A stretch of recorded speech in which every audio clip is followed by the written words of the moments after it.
Do you like pumpkin soup? You will love this. It has an extra gear. First, I remove the seeds.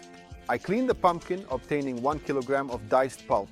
I slice the leek into rounds and pour it into a large saucepan with hot oil. I sauté it for a few minutes over medium-low heat, stirring to prevent it from burning.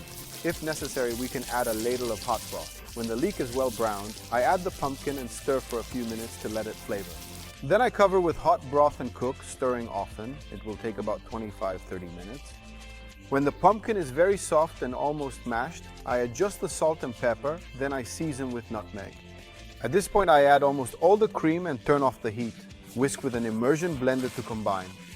Smooth and velvety. Time for an extra gear. Towards oil and chopped hazelnuts in a pan with rosemary and toast for a few minutes until golden brown.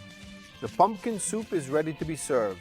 Garnish the dishes with the reserved cream, mix lightly and top with toasted hazelnuts. Let me know if you liked it. Until next time, hello